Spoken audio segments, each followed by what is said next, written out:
The Department of Public Health and Human Services is pleased to bring you Aging Horizons. Medicare, Medicaid, Social Security, fraud, legal issues, veterans benefits, and caregiving. Aging Horizons is a program dedicated to inform and prepare Montanans on these timely issues, making a difference to you and your loved ones. Here now is today's program host. Hi folks, welcome to Aging Horizons. On today's show, we'll be talking about fire. It's in the news a lot right now. We're taping this August 1st, and we have a big fire season right now. We'll be talking about how you can be prepared for your home, how to evacuate, and we'll be talking about the insurance industry. You may want to review your insurance policy. Things have been changing, and you need to be aware of that, and so much more, so stay tuned.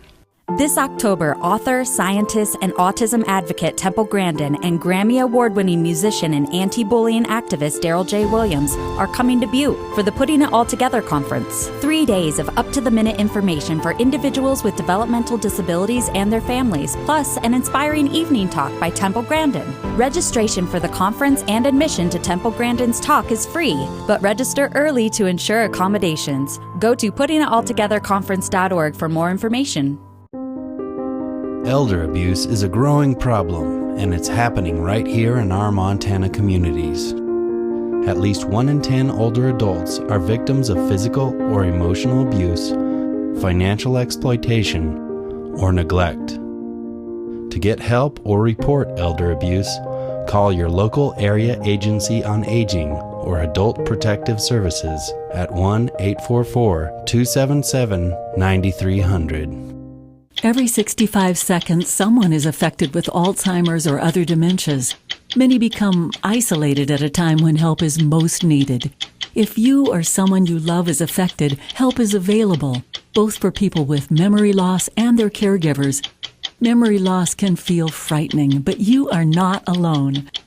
Call the free 24/7 Alzheimer's Association helpline, 800-272-3900, for guidance and support. When I found out it was diabetes, my first thought was, Barb, you need help. You have to take control of this. There is help. My doctor gave me a phone number. I called and signed up with a diabetes educator. There is help. I have to put blinders on when I walk past the bakery counter. I can feel my blood sugar go up. You succeed a little at a time. If you have diabetes, help is available. You do not have to do it alone. Ask your doctor about diabetes education or visit montana211.org. Hi folks, and welcome to Aging Horizons, brought to you by the Department of Public Health and Human Services Senior and Long-Term Care Division. I'm your host, Brian Lamore. We're talking about fire today. It's in the news a lot. It's in the air, I'm sure. And the air date is a little bit different than what we're taping right now. But we want to talk about fire. You need to be informed, well informed of what fire is and what is happening with the industry. Joining us today is two wonderful individuals who've been involved in fire for a long time. We'll start with Rocky Infanger.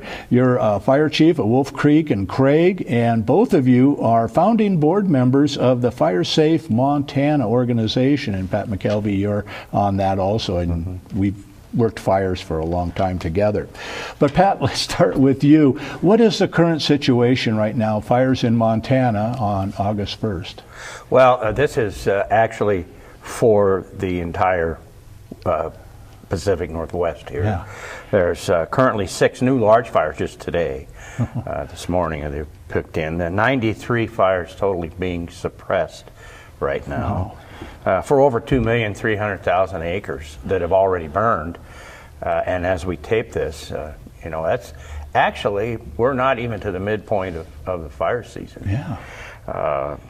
So far, there's 29,130 wildland firefighters. 29,000. Yeah, that are employed in the effort to suppress. That's 654 crews assigned. 1,794 engines that are out. I mean, these are just facts that give people an idea that yes, they are working. They're doing something about this.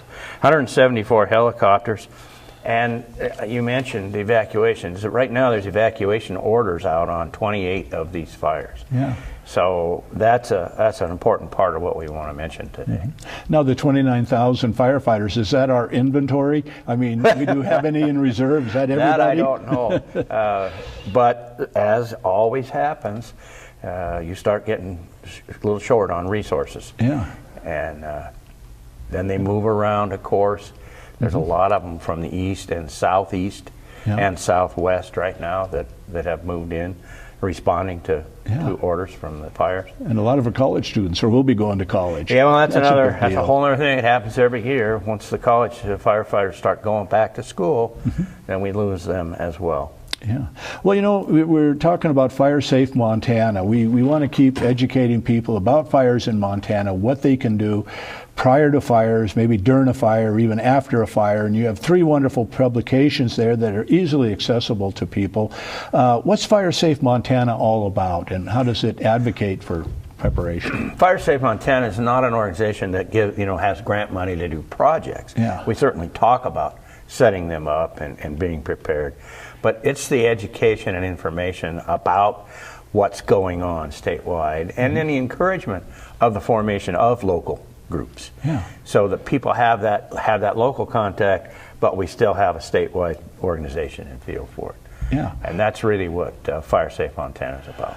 So you work locally, but it's coordinated statewide, but you have some publications here. And I guess what are the first steps when you were talking about fires? You want people to be prepared or to prevent fire. Well, yeah, and it starts actually with the construction. Yeah. And we call it Ignition Resistant Construction Guide that we have out. Gives you an idea. You know, people hear about the roofs and that kind of thing. Yeah. But there's, if you think about any place that ember can get caught on a siding, on a roof, on a deck, on that fuzzy little doormat that you have in front of your porch out there, things like that, patio furniture. There's all kinds of hints in what to do with the ignition-resistant construction. Then you hear a lot about the defensible space creation. We call it survivable space at times. If you make your home survivable, then it'll still be there when you get back. We're not saying we want you to stay and that kind of survival. We're talking about the structure itself. So this we just had a new revision of this. Not a lot of changes actually, but some. And we're actually coming into more of other groups, other organizations, statewide organizations that are distributing these and involved with it. The Montana Forest Owners Association, I'm also on that board, is involved with their membership. The Montana Tree Farm program is the same way, because a lot of those folks are into forestry management. And much of what we talk about is proper forest management. You're not going to make an asbestos forest. But if you look at your spacing and your management activities and things that you're doing, even when we do assessments on people's property. For example, you know, I don't know how many decks I have been under with the people up telling me, no, unless I would go to a tree and try to, does this one go, can this one go? And I discovered that if you explain, if you're looking down on the forest from your helicopter or whatever you're in, and you think about a set of bowling pins, you want to be able to see those bowling pins, right? But you have spacing this way and this way. And so we encourage, say, 15, 20 feet crown-to-crown spacing. And you do it by, people are in love with their trees. They want to be able to look through there. And if they can and still see, they'll buy it. They'll buy into that kind of management process. Well, we've drawn to a close on our first segment so quickly here, Pat. We have a lot more information coming up in our next segment when we can further discuss about how fire safe your home and your preparedness are so important. So stay tuned. We'll be right back.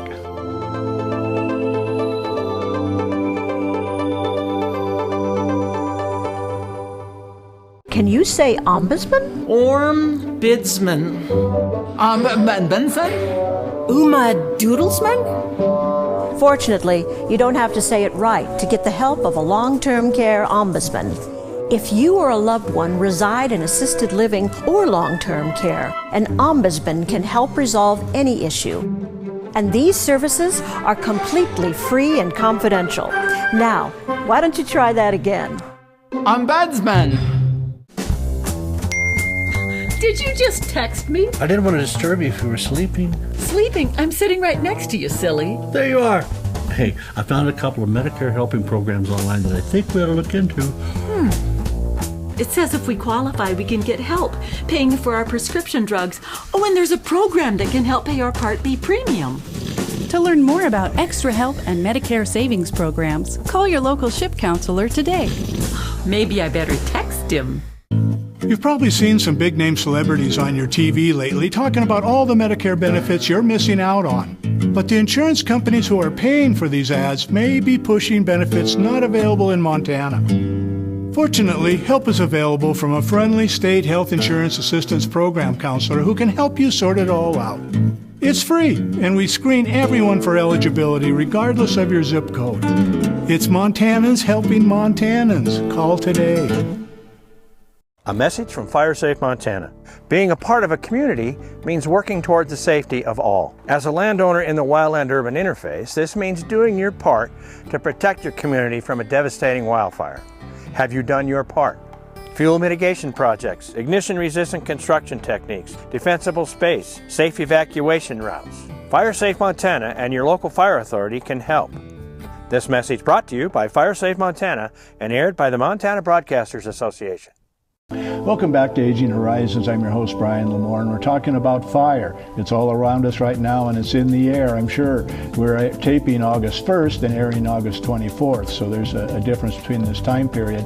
But it's so important to prepare for fire. Fire can happen almost any time of the year. And of course, we have two wonderful guests here that know all about it. And Rocky, let's start at the top. How does one prepare or anticipate? I guess we want to say anticipate fire, preparing for it.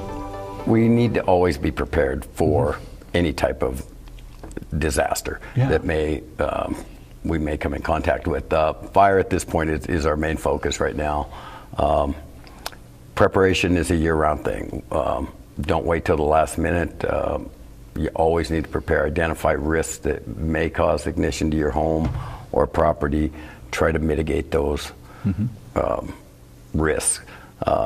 Second, are you prepared to evacuate? We're seeing more and more evacuations. Do you have a plan? Do you know how you're getting there? What's your meeting place? Do you have a go bag? Can you grab something and go if you're given just minutes to evacuate? And with that, practice that. I talk to people all the time. I said, do that at night sometime. Just do it at night, because then that's probably the environment you'll be evacuating in. Smoky conditions, things are stressful. If you do that, it becomes like muscle memory. It makes it a lot easier in that stressful time. Identify things that you can quickly grab and take. That stuff for kids, medicines, cell phone chargers, important papers, pets. Do you have a plan for your pets? Do you have small pets, large pets? Do they have medications? A lot of things. We do have this Evacuate to Safety pamphlet that identifies a lot of information in here that you can utilize. We put this together for Lewis and Clark, Jefferson, and Broadwater County, but you can make it work wherever you are. Another thing is insurance. Insurance is becoming a big thing. Seeing a lot of folks being dropped. Insurance companies are dropping people due to the liability of wildland fire. When's the last time you reviewed your policy? Most people say, well, I just paid my premium, I'm good to go. But do you know what you're insured for? There's replacement value, replacement cost. Have you bought new things or brought new things in, built a new structure or something, is that insured? It's worth sitting down with your insurance agent and reviewing your policy, going through it and making sure you're insured for what you believe you're insured for. Yeah. We see time and time again, disaster hits, people said, well, they said I wasn't insured for that. Now's the time to review that, and you should do that at least every couple of years. A lot of stuff changing in the insurance industry. You need to stay on that. That can make a huge difference in the event of a disaster. So. Well, I remember someone saying, contact your insurance agent. They should buy you lunch once a year and tell you what you're insured for and not insured for. Yeah, and it's up to you to ask those questions. Yeah. They're probably not going to come to you. So, make an effort to get out there and review your policy with your agent. It's good to know your agent. Yeah. And most people do, but when's the last time you sat down with them and went through your entire policy with them? Oh, exactly. So, like I heard somewhere, like for hurricanes, they're insured for a hurricane, but not for water damage. And you got water in a hurricane. Yeah. So there's loopholes. It's smoke damage. You could not be impacted by the fire, but there could be smoke damage. Are you insured for that? Worth checking into. Yeah, and your brochures here that you have are available. They're free. Contact the 800 number. I'm sure they're on the website too.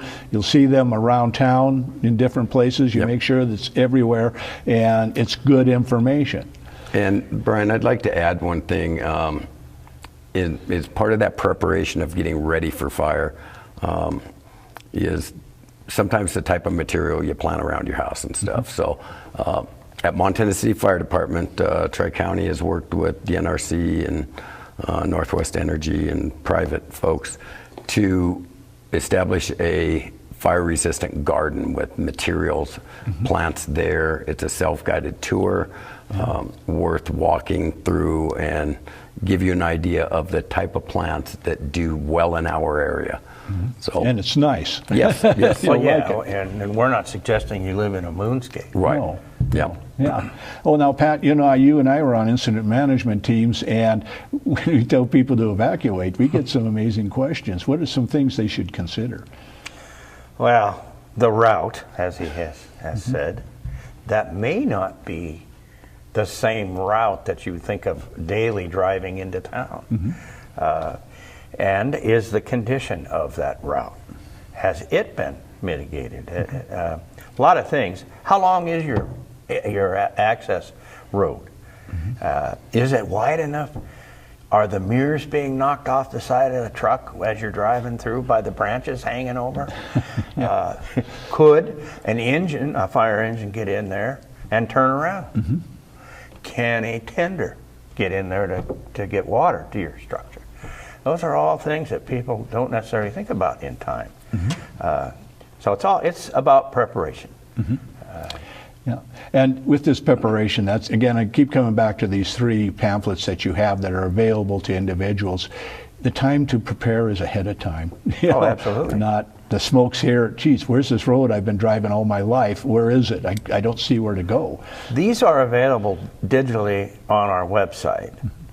And not just for individuals. If you have an organization, you have a meeting coming up, you would like some, get a hold of us, and we'll send you some. Put the information in their hands. Now, we've drawn to a close quickly in this segment.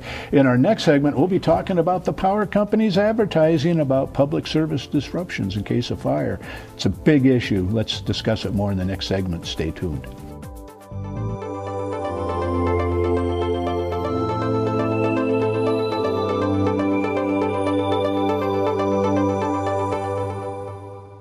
Respite care is amazing. If you are capable of doing it, the rewards are beyond measure. Stephanie Young, respite care provider, on the unexpected benefits of helping people in need.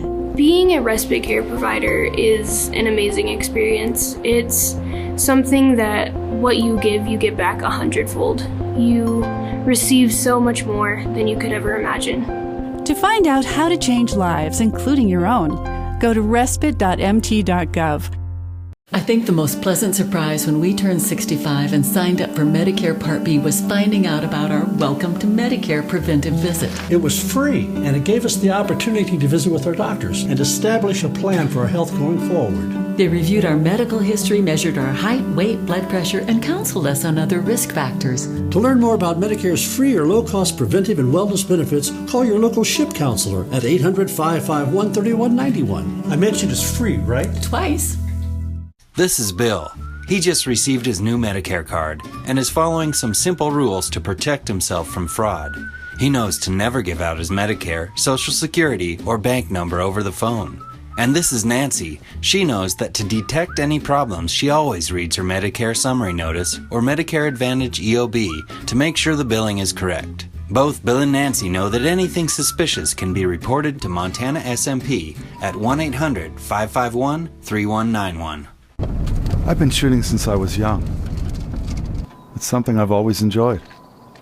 I wasn't feeling like myself, but my friend noticed. He asked if he could hold onto my guns temporarily.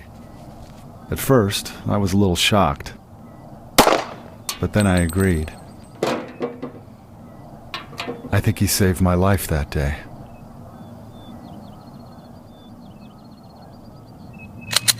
Welcome back to Aging Horizons. I'm your host, Brian Lamore, and we're continuing to discuss fire in Montana. We're taping this August 1st, so things might have changed since the original taping of this.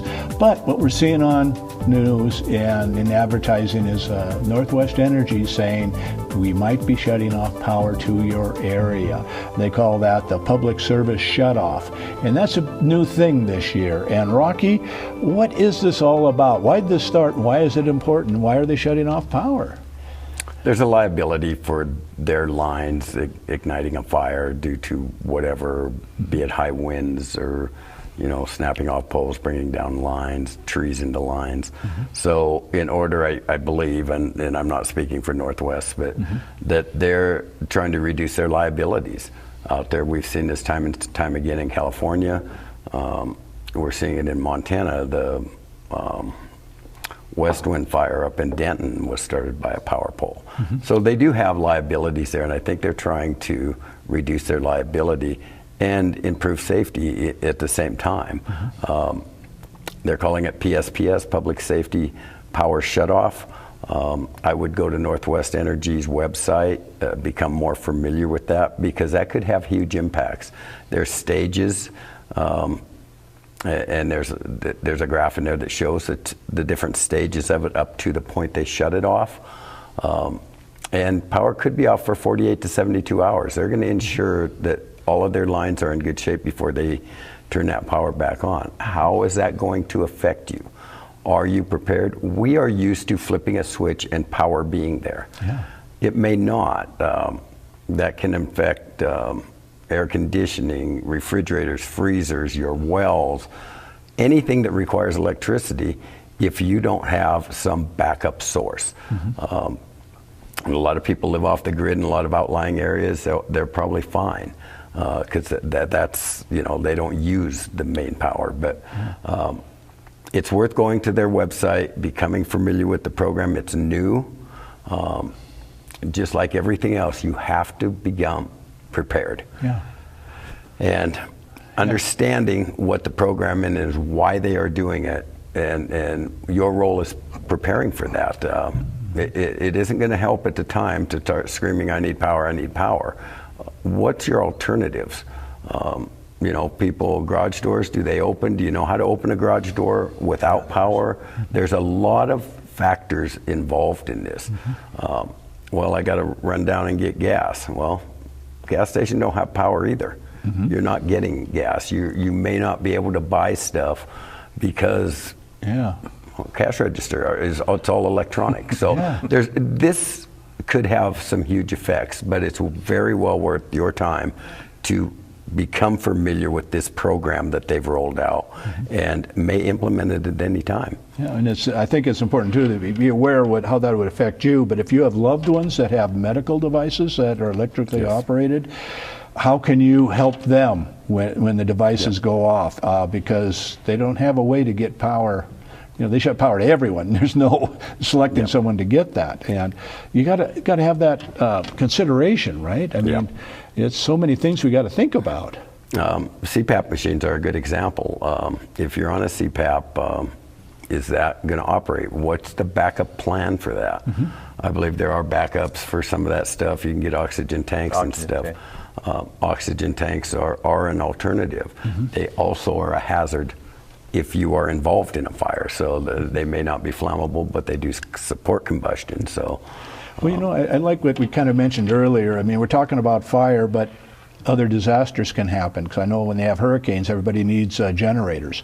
But what are you going to do? You need to prepare ahead of time, like you're saying, food and water. I mean, what do you do? Well, there's also, we tell people to put sprinklers out various locations around their structure to keep that.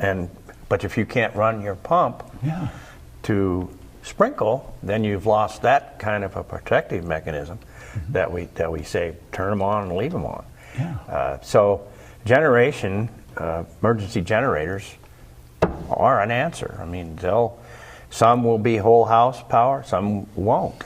They'll power some selected items that you want: freezer, refrigeration, pump, those kinds of things. So even that can vary. And you have to be aware of that, because you don't want to electrify your home and run power down the line, and a firefighter steps on the line. They're installed by electricians. Yes. There are switches that prevent that. Again, it's a planning thing. It's not an overnight. My wife talked about, well, we could get a generator and plug in the air conditioner. I said, show me the plug on the air conditioner. It's hardwired. There isn't a plug to plug it in. So. And where are you going to get the generator if you don't have it already? And we experience power outages during the winter quite often. They're generally short term. The difference is it's cold out. Refrigerator stuff, you have the ability to keep things that would last longer in, say, refrigerators or freezers. When it's 100 degrees or whatever, how long is that going to last? And you have to have a plan.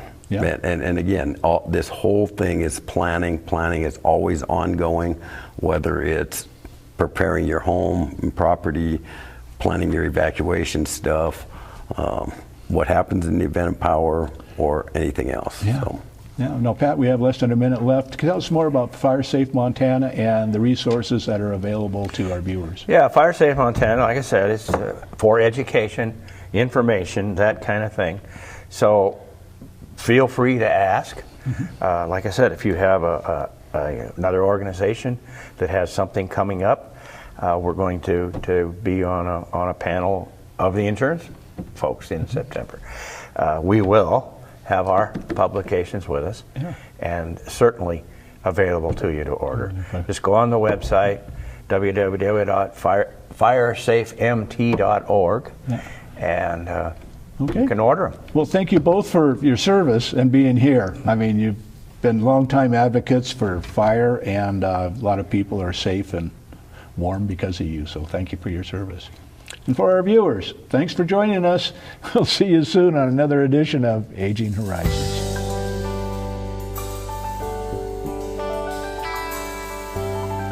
Special thanks to the Department of Public Health and Human Services for their continued support. Hosts on Aging Horizons are program specialists at the Montana Office on Aging. Production facilities provided by Video Express Productions. For more information about Aging Horizons, call the Department of Public Health and Human Services toll-free at 800-332-2272.